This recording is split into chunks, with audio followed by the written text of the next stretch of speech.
All right, good morning, everyone. Glad to see everyone here for our final session before we bring it all together.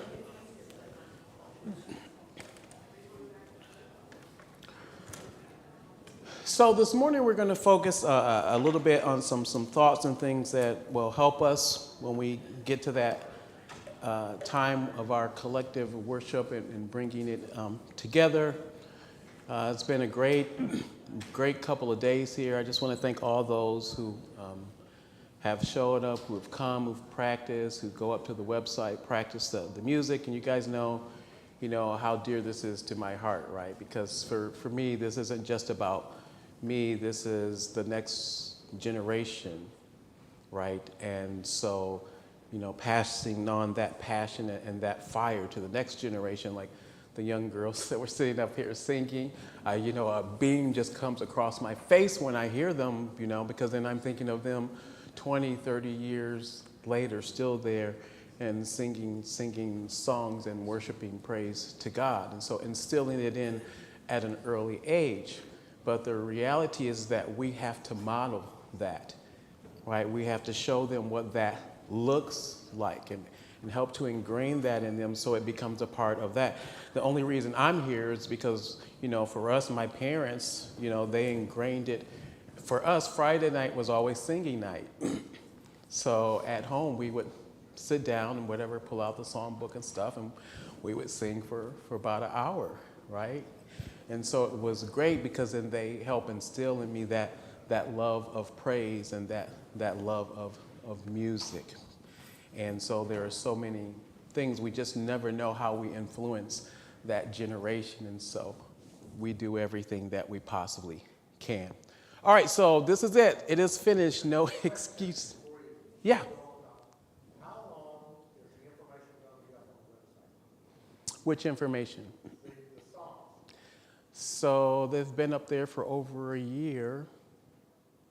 So I don't usually pull them down unless I notice. Now I do get analytics, right? So it shows me if you're actually using and going up and listening to the stuff on the website.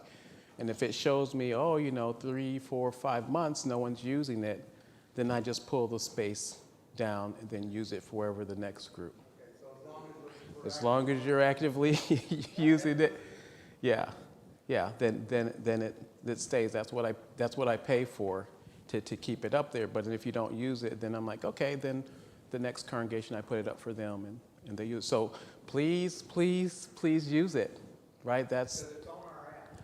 yeah, It's on our app. Now we'll register your analytics. yeah, Okay? yeah. So when you go up to the website and you're practicing, it'll even tell me what city you live in, right? So I know the information, age information. Big Brother, yes, Big Brother is here.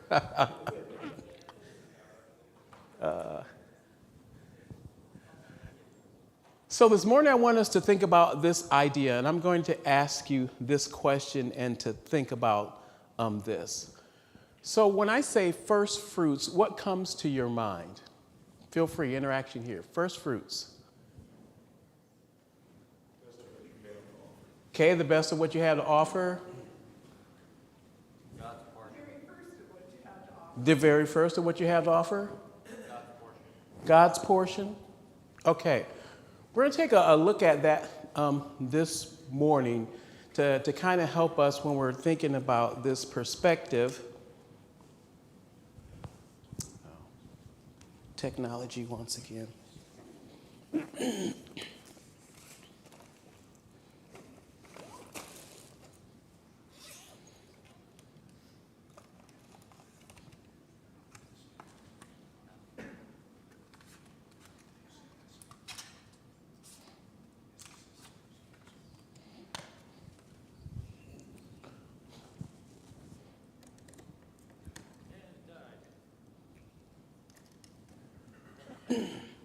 There we go. So we're going to think about from the perspective of first fruits. And so what does that phrase kind of mean? And we're going to go back and take a look at it so we can get kind of I'm going to say a better perception of it. Now, perhaps we're a little bit challenged when we use this word and we think about the idea of first fruits. And I'm going to say that's because we don't live in an agricultural society the way that it used to be, let's just say, for the Jewish people. What we live in what's known as the Walmart world. Okay? So the Walmart world. Why?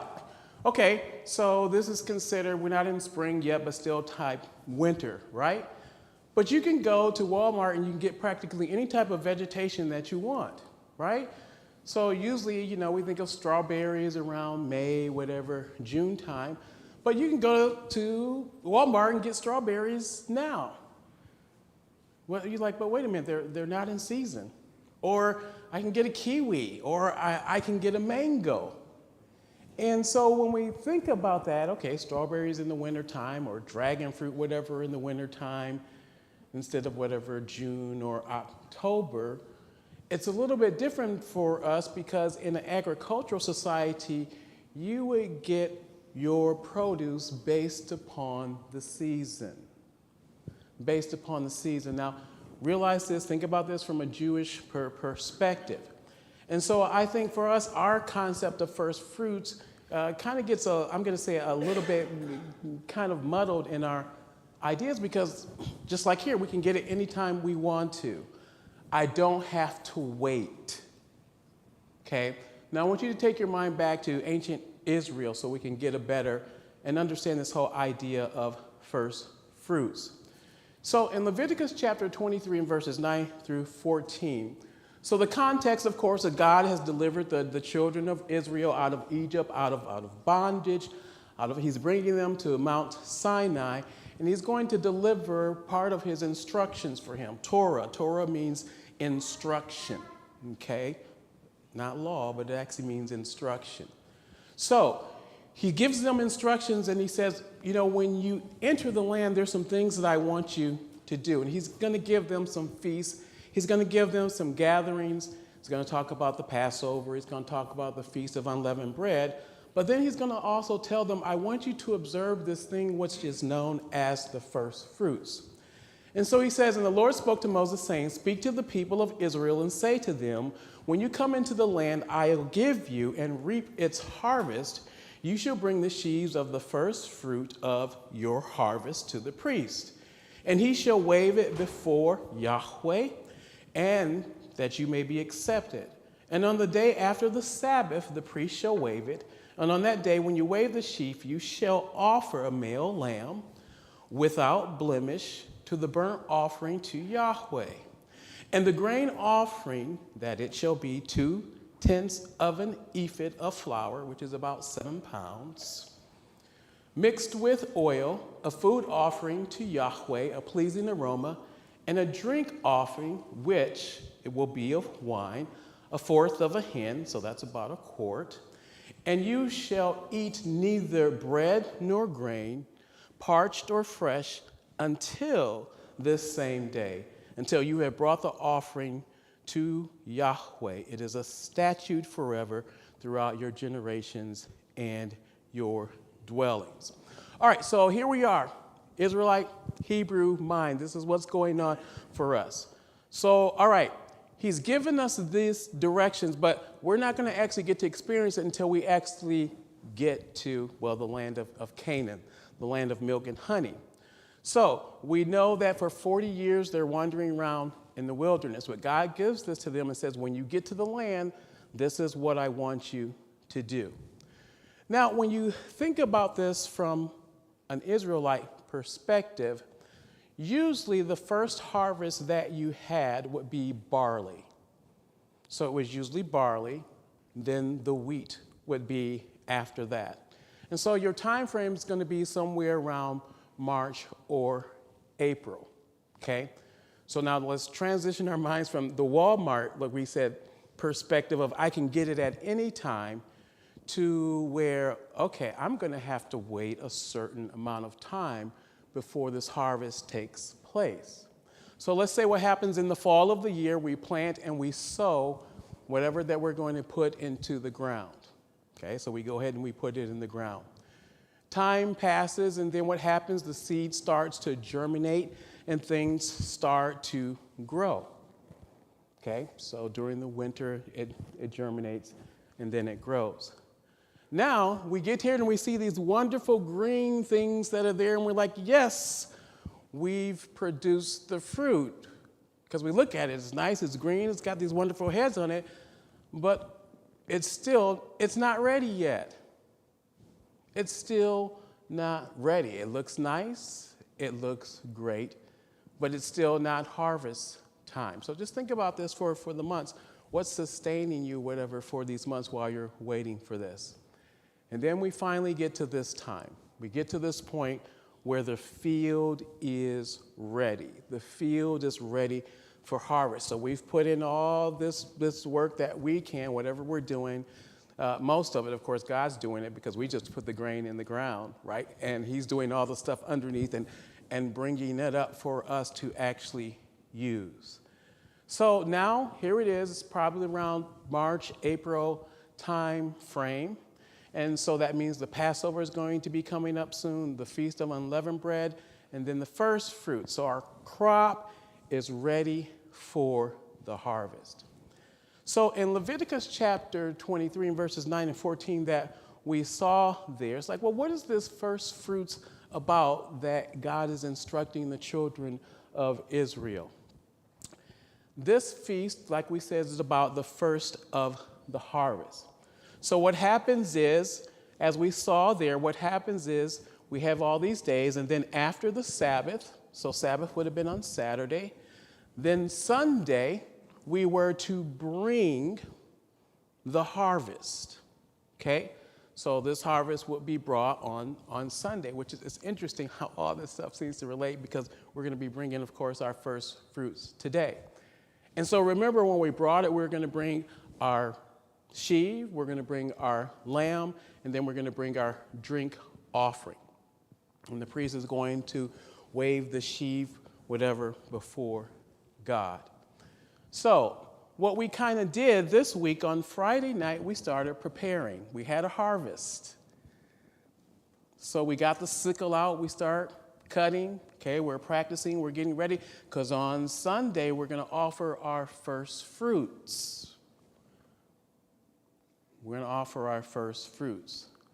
Saturday, we were bundling it up, tightening it up, getting it ready, practicing, getting our voices once again, because we're getting ready to offer our first fruits.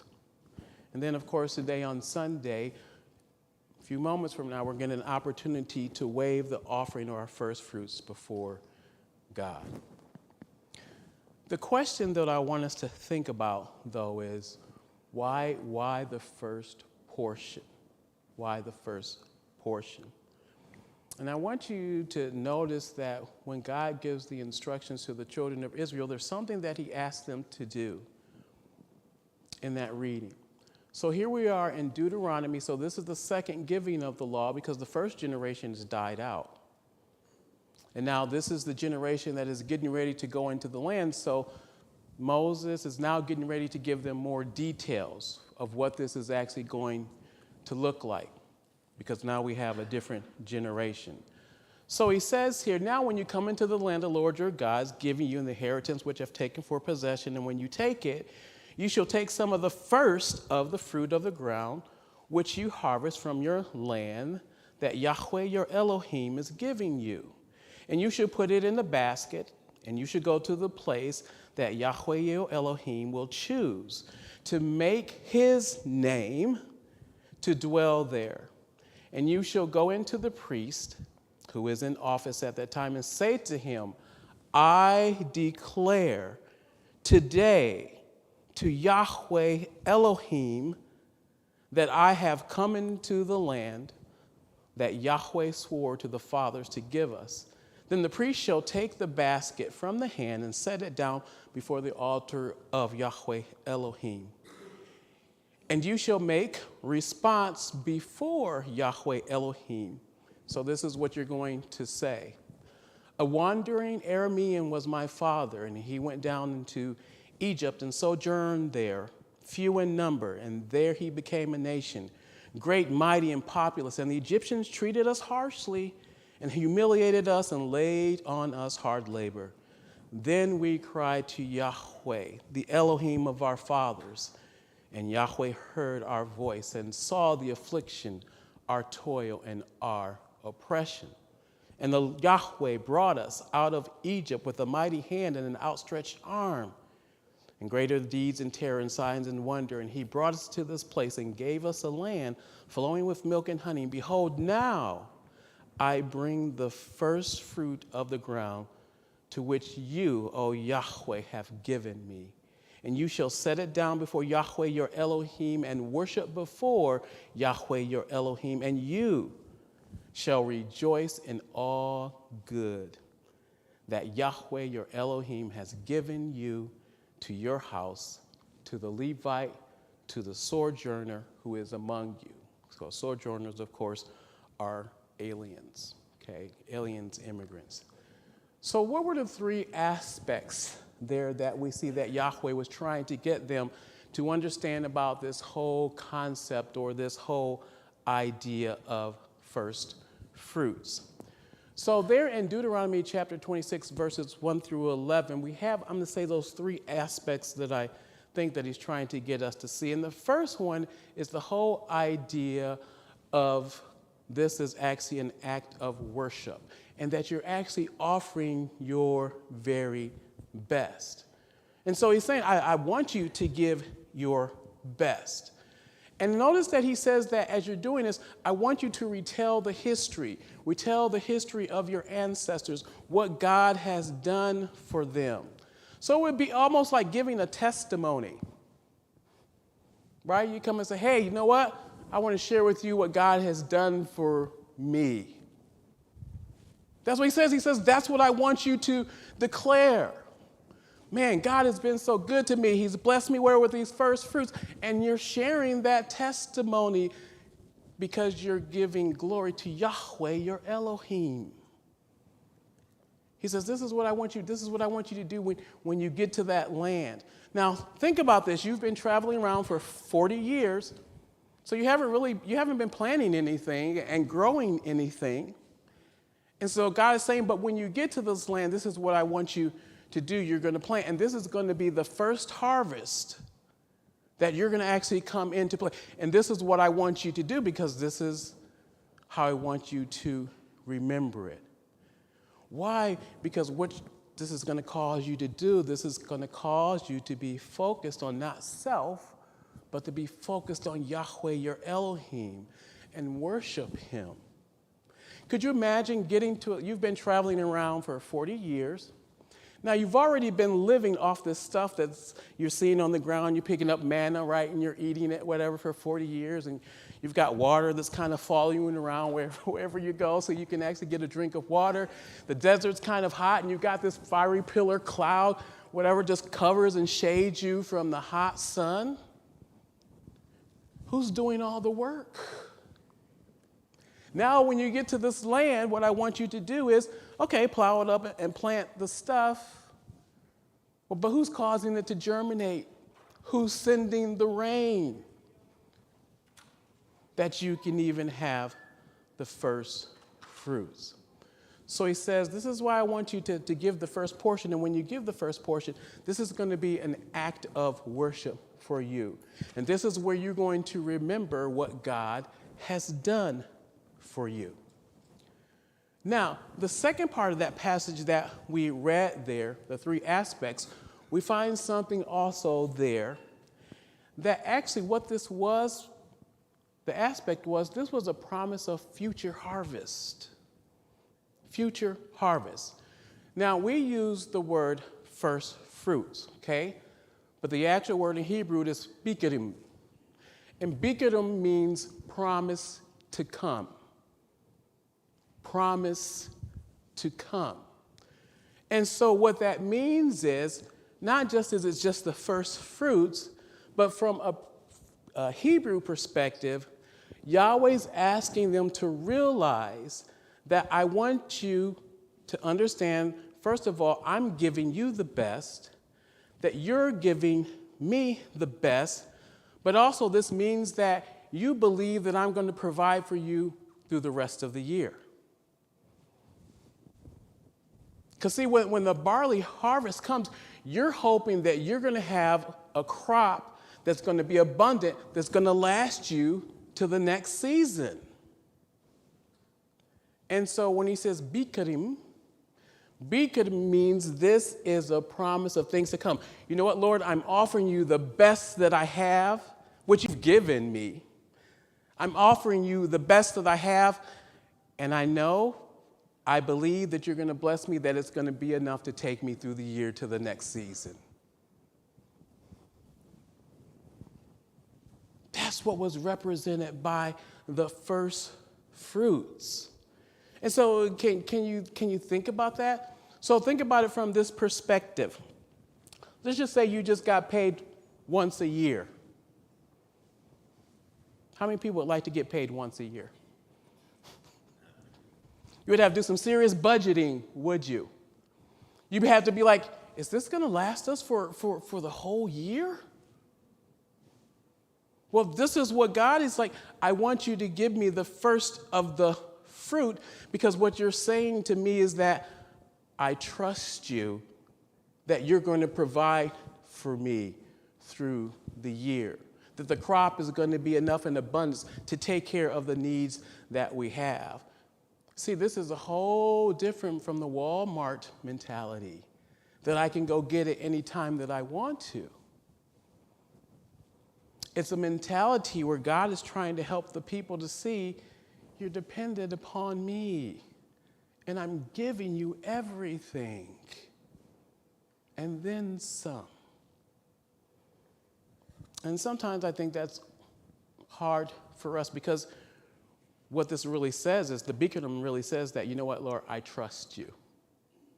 That's what it says. It says, I trust you. I trust you that you're going to provide for me what is needed. Now, the third aspect that we get and we learn from that passage when we talk about the first fruits is this. When I offered the first fruit was sanctifying my whole crop. So I'm giving the best, and by offering this first sheaf, giving a portion of this first sheaf, I'm sanctifying the whole thing. Now, I want you to notice that they didn't just bring it there to the priest and just say, okay, here it is. That wasn't the instruction. What they did was, he says, when you bring it, what you're going to do is you're going to take it, you're going to celebrate, you're going to rejoice, you're going to cook it. And then he says you're going to cook it, and then you're going to share it with the stranger, you're going to share it with the sojourner, and you're going to shave it with your neighbor. But wait a minute, Lord, wait a minute. Are we going to have enough for us to make it through the year? You want me to go out and share this stuff with the stranger, the alien, my neighbors? Once again, he's trying to help them to see, look, you're not going to be able to go out and boast, well, I did this, I did these things. It was my moral values to give this to my neighbor, to the alien. He's like, no, this is Yahweh. This is Yahweh. This is what I want other people to see, because this is how Yahweh deals with his people, those that are a part of his family. This is his expectations. So the other nations can see when you hear, this is Yahweh Elohim. And Yahweh Elohim is different from any of the other gods that are there.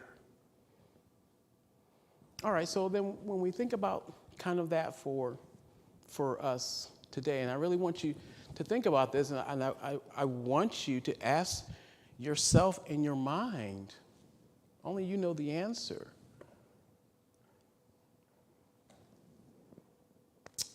Am I serving God with a conventional Walmart mentality? That's it.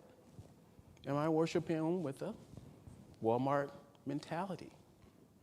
You know, I find it interesting oftentimes when I travel to other countries and live in other countries. It feels almost closer kind of to this Hebrew Jewish perspective, and it's oftentimes because they don't have much, right? So it's not just convenience. And when you talk with them, they'll talk about, oh, yes, you praise and you worship God every day for everything that he's given you, because you don't take for granted whatever this bowl of soup or whatever it is before you. Because you don't know if next day you might not even have a bowl of soup, right? I remember when I was homeless and living under a bridge, and people asked me, like, how did I said I just knew in my heart. One, I said I knew that better things were coming, but it was the circumstances, whatever, that's where I was. And I said, you know what? I said I remember having some of the most peaceful sleeping on that bench, and there just happened to be a little creek that went by. And then people were like, but T-Bone, don't you know that's the park where people get killed? I said, I'm from Chicago.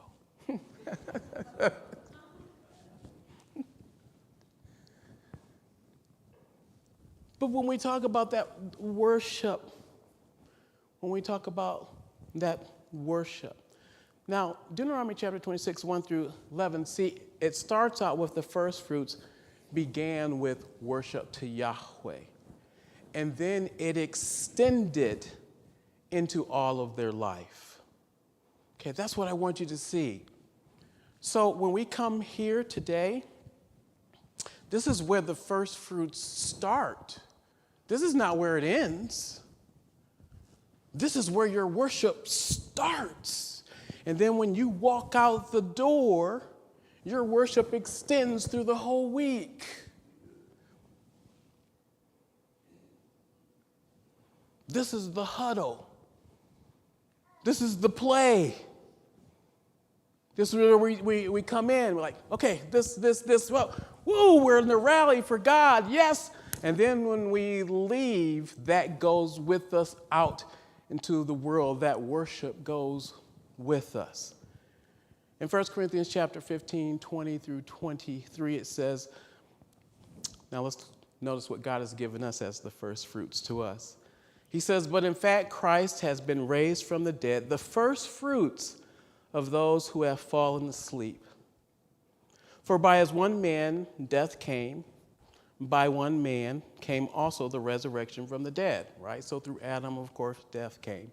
For as in Adam all die, but also in Christ shall all be made alive. But each in his own order. Christ, the first fruits, and then his coming, those who belong to Christ. So when we think about this from this perspective, Christ is the first fruits. But now remember what we talk about, the first fruits, the bikurim.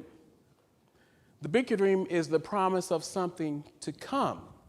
So Christ being our first fruit, our promise for him, the promise for us, is that we get to be resurrected. He's the first fruit of the resurrection. He's the bikurim. I'm promising you by giving you this first fruit that you have something to expect, something to look forward to. This is the promise to look forward to. That's what the bikurim was about.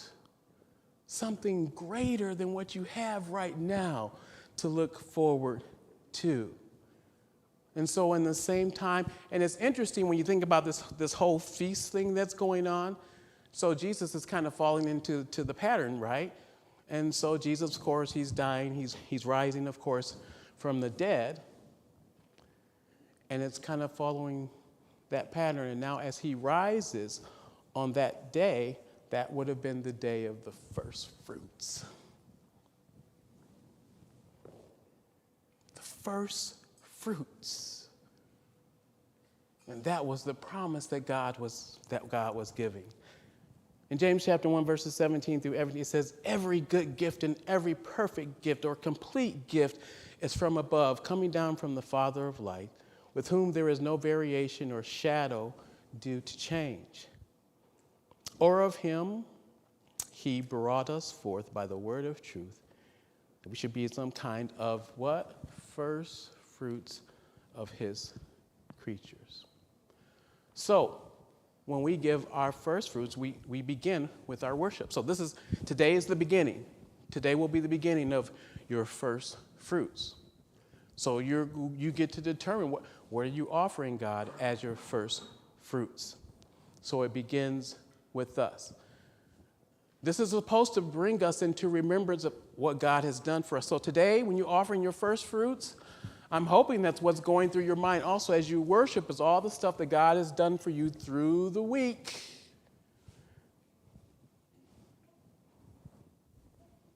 As I said, declare, the priest, declare before what God has done for us so that you can remember him, and that from there it continues to flow out of our life.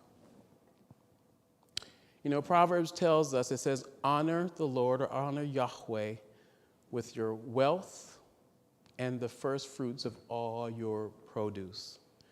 Then your barns will be filled with plenty and your vats will be bursting with wine. The promise of the first fruits. Give me the first. Declare what God. Now I was sharing with Bob and Teresa.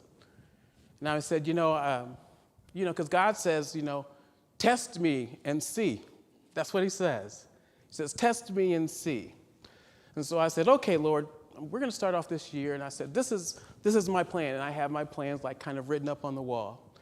And so my first one was this. I said, Lord, I said, I'm really asking you for this, because I said, for me, singing and doing the workshops is a way that keeps me closer to you. And so I said, Lord, this is what I'm asking you. I'm saying, could you just please allow me to do just one per month? One per month, right? That's it. Because it'll help me to be closer to you. I have an opportunity to help other people. So this is in January, and I don't know. It's like, okay, what's going to happen? So a few weeks start going through, and people start saying, hey, T-Bone, are you doing those workshops? Like, yes. Oh, there's January, full. February, 2. March, full. April, full. And then I get one, May, full, because 1,000 Voices in North Carolina. And then the congregation says, hey, we really need your help. Would you be willing to come and work with us 2 weeks out of the month with our singing? And I'm saying, what is this going to cover? He says, this will cover June through December.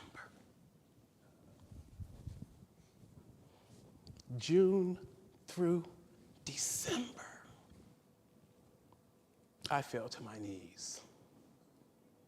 I'm like, you are an awesome Yahweh Elohim. I'm like, we're just getting the year started, and you've already answered my prayer. The promise of things to come. Now I'm sharing that with you. I'm declaring, because that's the testimony that God, I believe that's how he's working. But he says you have to test him and see. But you also have to wait the harvest, right? You have to put the seed in the ground. And so then it says, when he blesses you with these things, honor him with it. Honor him with your first fruits. And now I'm looking at number 2 on my list. And I'm saying, Lord, help me with this. And I'm like, you know my heart. You know what I want to do with this. And I'm waiting, but I know some things are starting to move again. And it's interesting because then when I look at it, it's like, you know what, Lord, but if you bless me with number 2, which fits into number 1, it will take care of number 3, number 4, number 5, and number 6.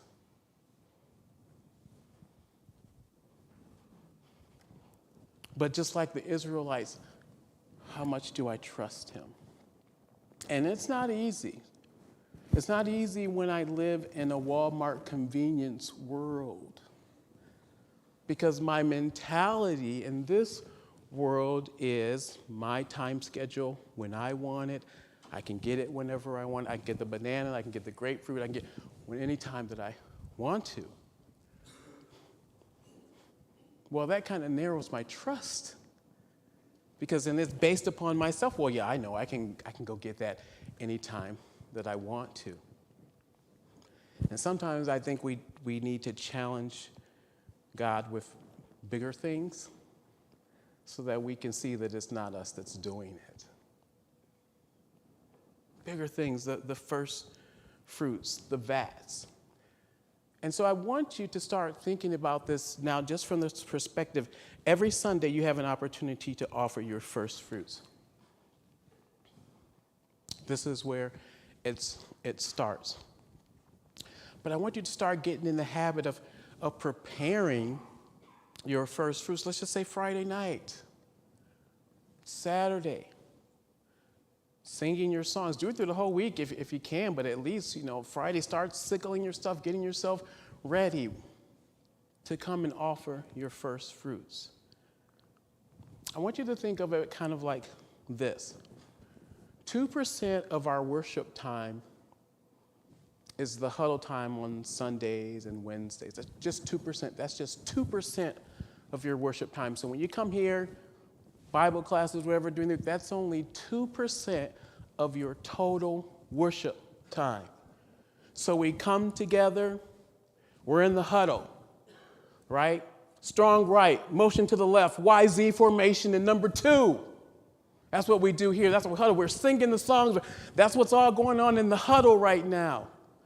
But what happens if you stay in the huddle too long? Anybody know? Yes, you get a penalty. You get a penalty. So the thing is, we can't stay here and huddle too long. You got to go out and execute. Strong right, motion to the left, YZ formation, and number 2. That's the instructions we get here when we're lifted up and built up. But we can't stay here in the huddle because this is the 2%. Now we have to go out into the world and do the plays.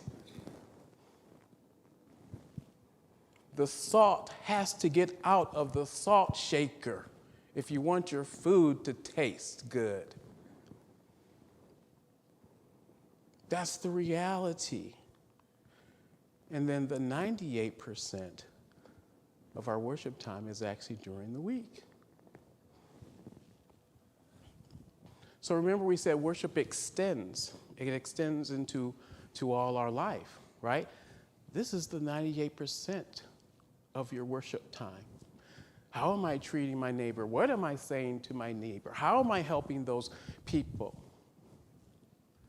How am I letting people see Yahweh Elohim in me?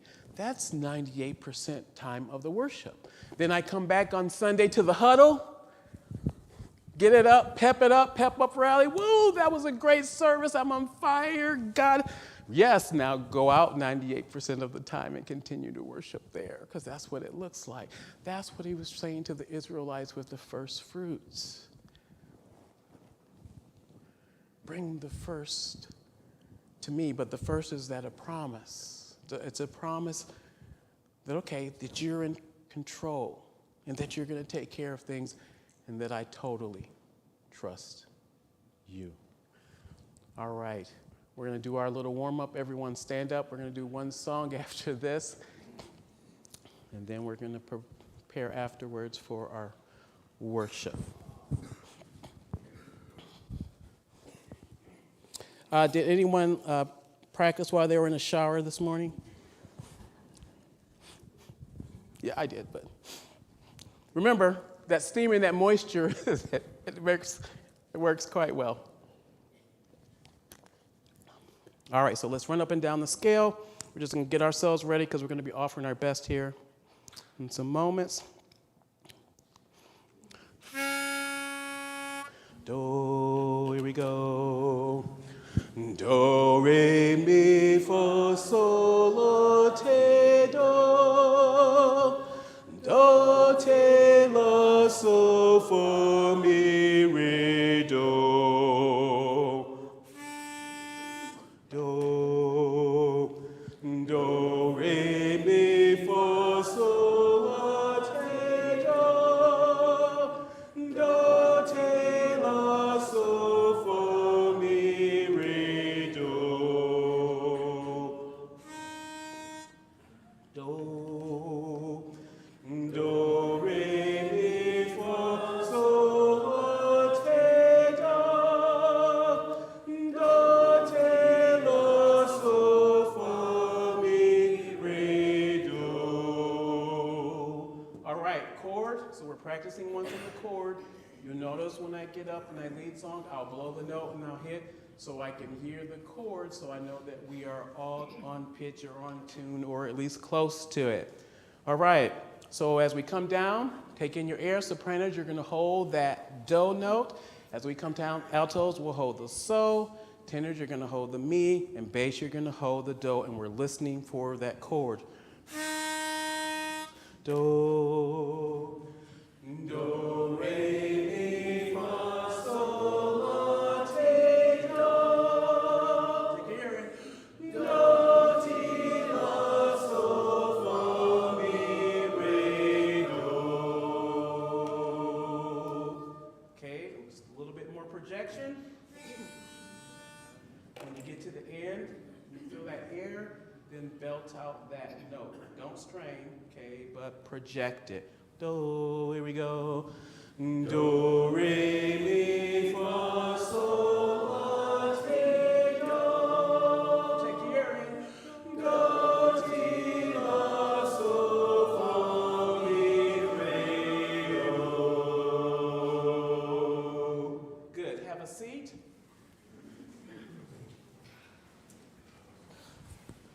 All right, we're going to do this. I'm going to have you just listen to it once, and then we're going to sing, and then that's going to be end for this section. I want you to now think about this song. We've talked about first fruits. You're going to have an opportunity to offer your first fruits. And I just want you, we're going to sing this song because as we get ready, I want us to prepare our minds for who we're offering this first fruit to. And I want you to think of just like the children of Israel. God has brought you out of bondage. You've seen these wonderful things that God has done for you. And now he's asking you to give you the first fruits in celebration of who he is.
shot.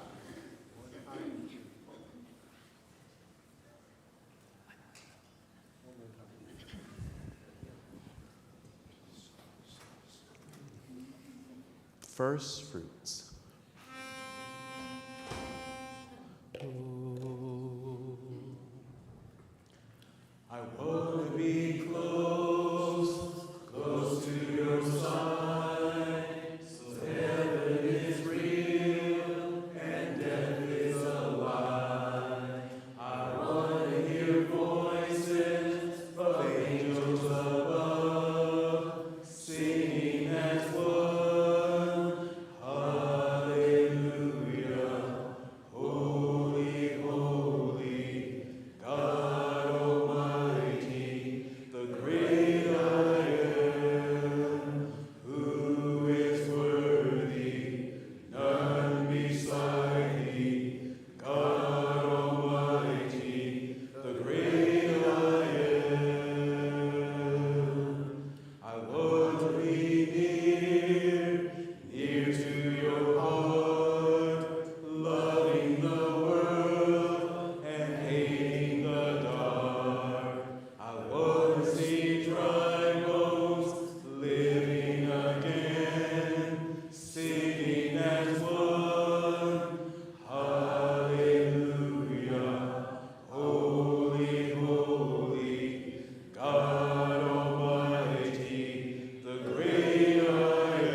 When we prepare to offer our first fruits, offer him the best that you have.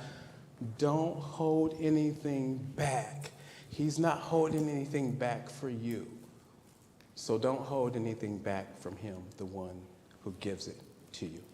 All right? We'll see you in 15 minutes.